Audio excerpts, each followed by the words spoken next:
Welcome back to another Dragonheir Silent Gods video, and for those of you in the USA, you may know this game as Dragonstride Legacy Reborn. I want to bring you guys a new player guide for many of you that have just found the game. 5 tips that you're really going to want to know so that you can have the best jumpstart. And to do this, I have Scratch Gaming. Scratch is not only my expert here today, but he also has an exclusive channel just for this game that I am going to be linking down below. Highly recommend you go check it out. Before we get into any of these tips, I need to thank Dragonheir Silent Gods for sponsoring the video, and use my code down below in the linked description to get into the game with some additional rewards. Dude, Scratch, thanks for coming on the channel, man. I appreciate it as always. I'm looking forward to getting into this game with you.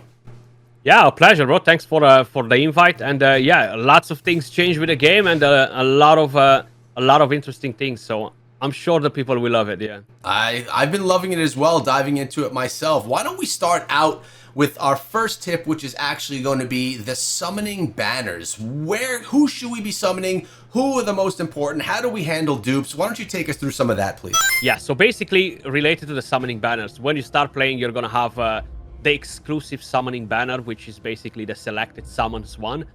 Those two characters from there are extremely powerful, both of them. You can't really go wrong with selecting any of them, but once you do 300 summons, you're going to be able to select one of the characters, right? And they're both really powerful, as I mentioned. Now, one thing to keep in mind is that the regular Heliolite summoning banner will have a secret mercy that nobody knows about, okay? So I want to let you guys know on this tip. In the very first 20 summons, you are guaranteed to get a legendary. But that only works on the regular Heliolite summoning banner. So make sure you guys drop 20 summons in there, get a free legendary, and continue to have fun, basically. But another thing that I want to mention about the summoning banners, if you click onto the left corner, you have kind of like a little bag with a dice on it. That will give you 2 free summons every single day. And then you're gonna have the Wire Marrow supply, which is basically 10 summons for 800 crystals. That's something that you should be purchasing every day for the first 7 days, because it's the best value for your summons and the best way to use your in-game currency that you're earning from different game modes, you know? So like that, you're gonna be able to easily reach the 300 summons that you have on the banner. The game is extremely generous. It will give around I think around 650 summons or so in the first 1 month. But this banner is only for 6 days. So I would recommend you to save summons for this type of banners. And when you're sure that you're going to be able to basically get to 300 summons, that's when you should be summoning on these banners. They rotate pretty often, every 6 days, as you guys can probably notice.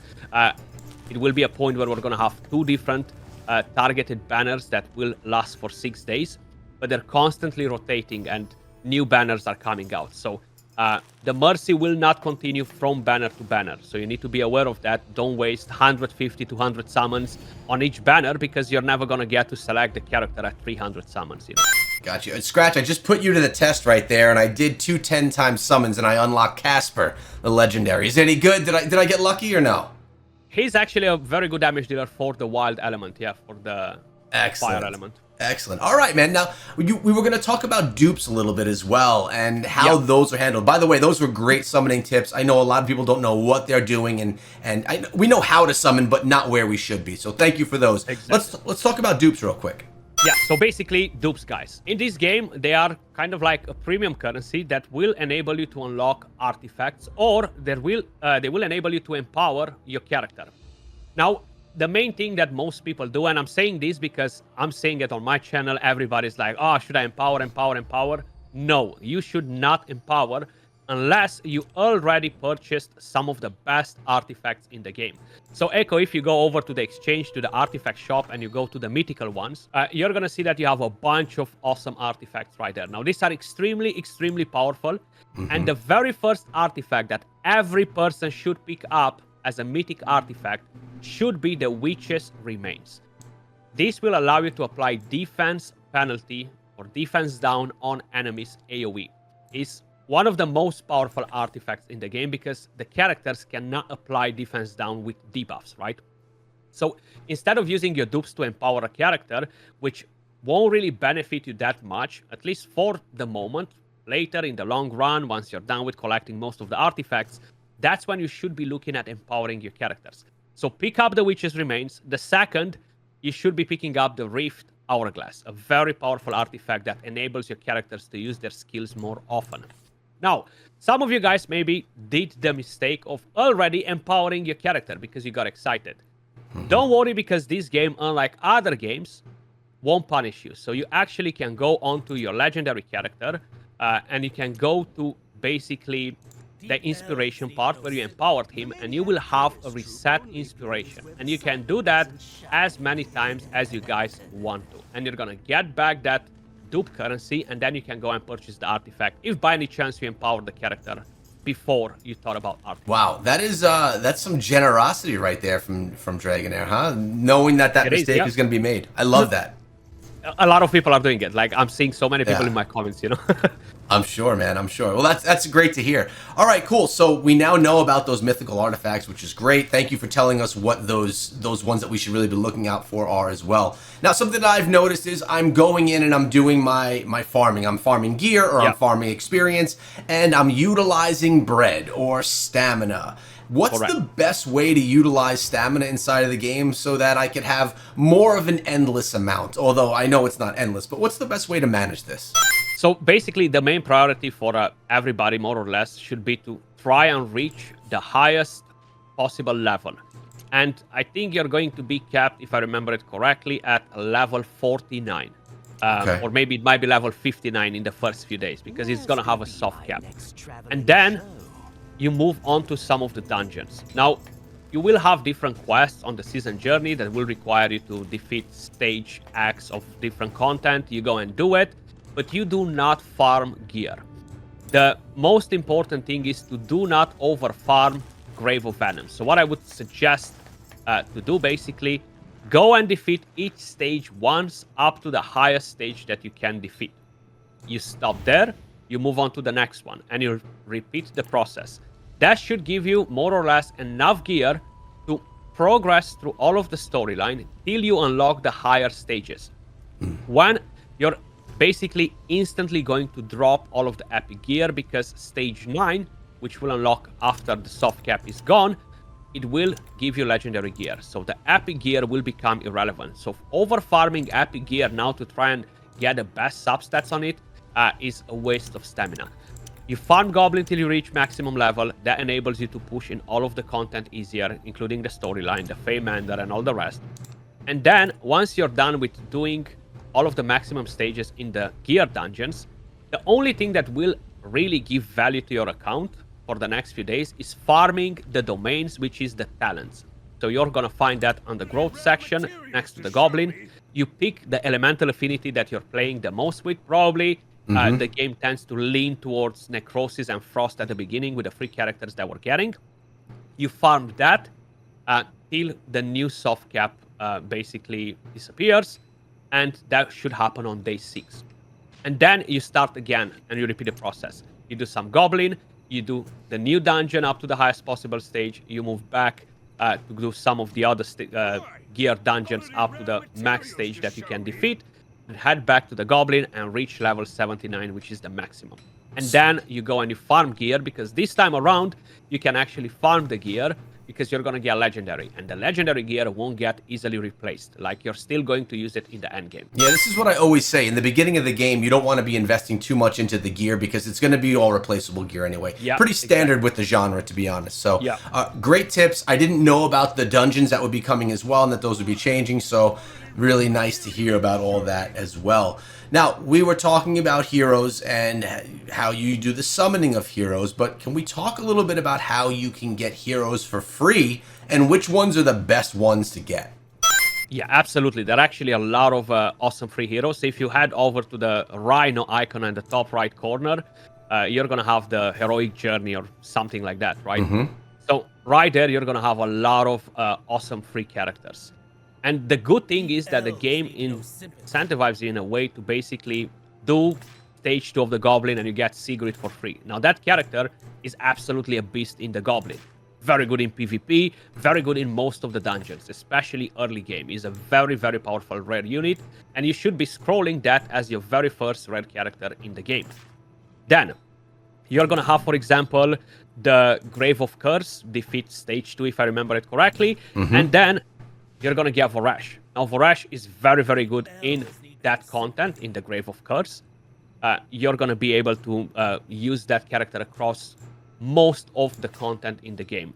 If we're talking about Feymander, if we're talking about PvP, Grave of Venom, Goblin, etc. A very, very good ice character. Then, at your daily login, for example, which I forgot to tell you actually, Echo, if you go to the event tab, you're gonna have like the daily login, daily check-in event. On day 2, you're gonna get one of the best tanks in the game, Garius. So he's going to carry you through a lot of content. He should be the very first epic character that you are scrolling. He's healing and he's tanking really, really well.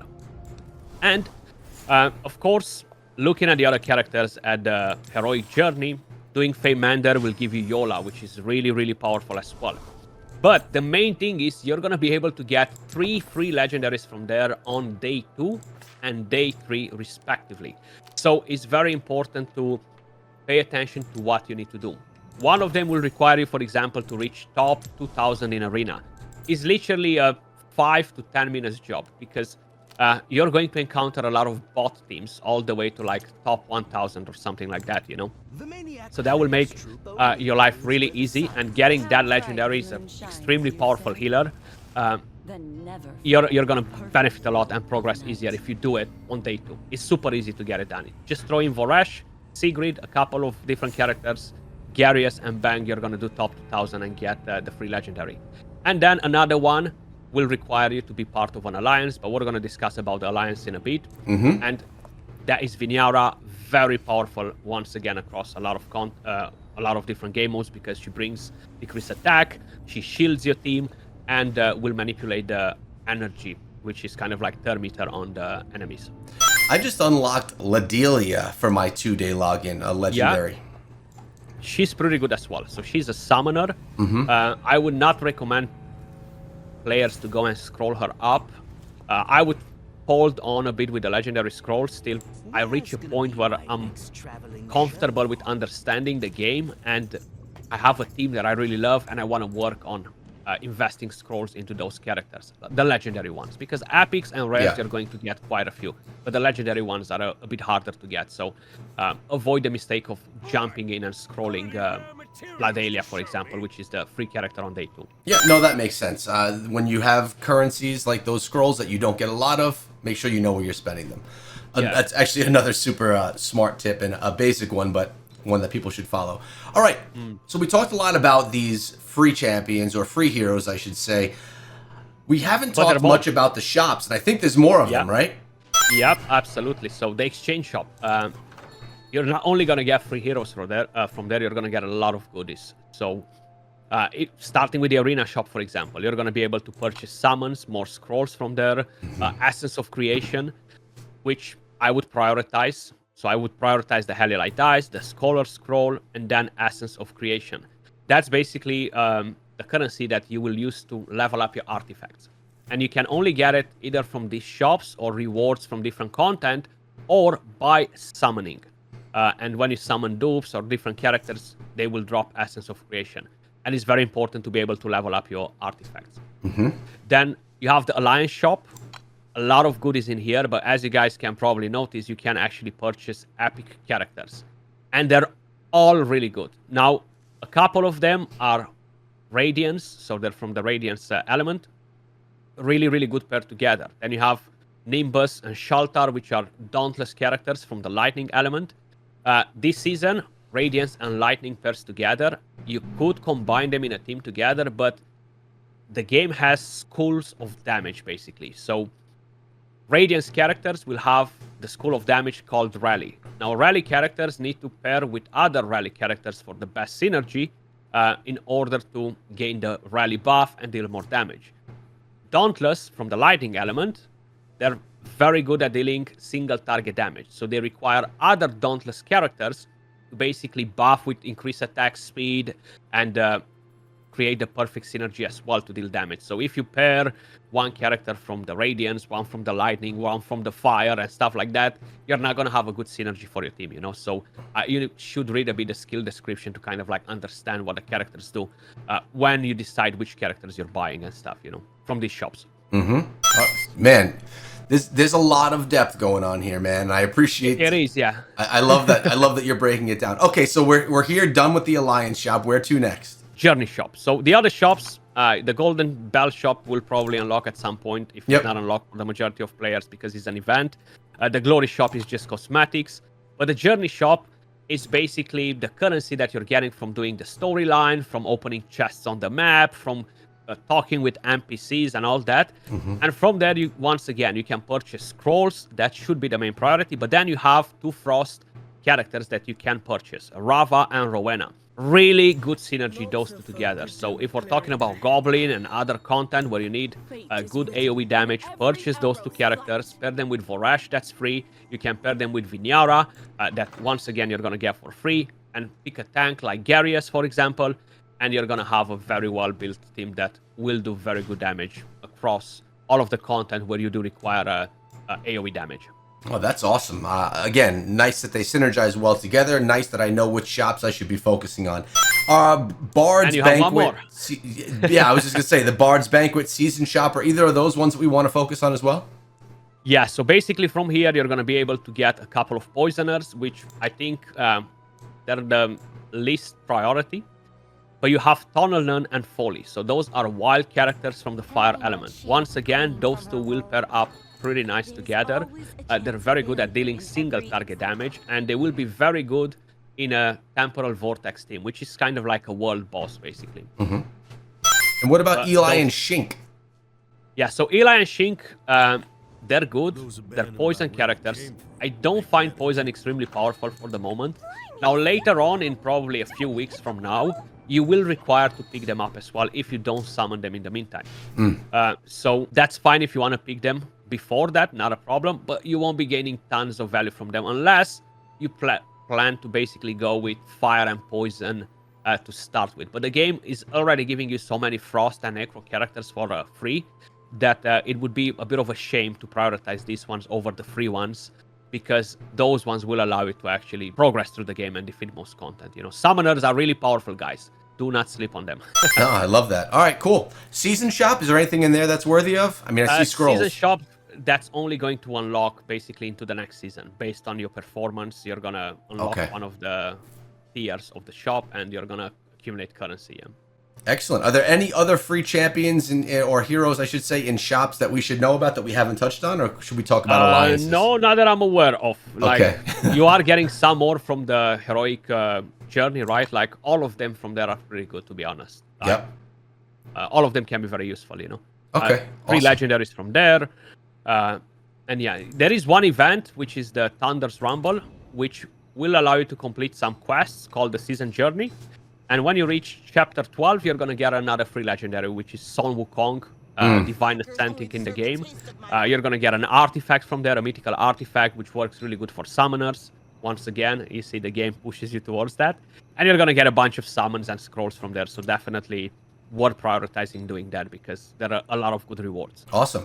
The last thing I want you to touch on, Scratch, is the Alliance. And is it worth being an Alliance? What are the benefits of being an Alliance? Can you touch on that a little bit? Absolutely. So it's extremely, extremely important to be in an active Alliance. If your Alliance is not very active, always try to move into a more active Alliance, because you're going to get tons and tons of rewards from there. And you're going to have an Alliance boss.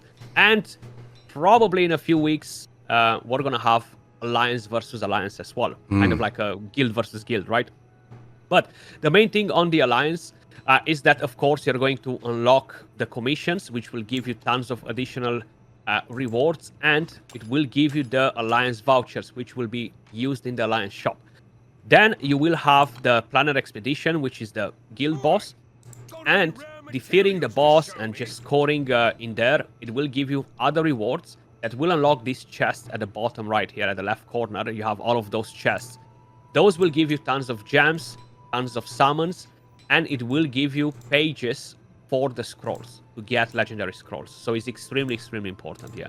Yeah, I figured it might. It seems like in a lot of these games, being in a community and working with a clan or a guild or alliance is important. So it stands true here as well. And these rewards, I'm looking at these chests right now. They do look legit. A lot of the things that you were talking about that were super important from the shops, you can get as these rewards as well. Yep. So, man, this has been really valuable, both to me as someone getting into the game and to a lot of people watching the video. I want to urge all of you to go check out Scratch Gaming's channel. I'll be linking it down below. I was on his channel yesterday scrolling through literally multiple videos every day breaking down the game. So you guys are going to want to check him out. Make sure you subscribe so you can stay up to date. And again, I need to thank Dragonheir Silent Gods for sponsoring today's video. And if you guys want to play the game, go down and click the link, join in, learn along with me and follow alongside of Scratch. Scratch, thanks so much for coming through, man. I appreciate it. A pleasure, man. A pleasure. Thanks for having me. All right, we'll see you guys in the next one.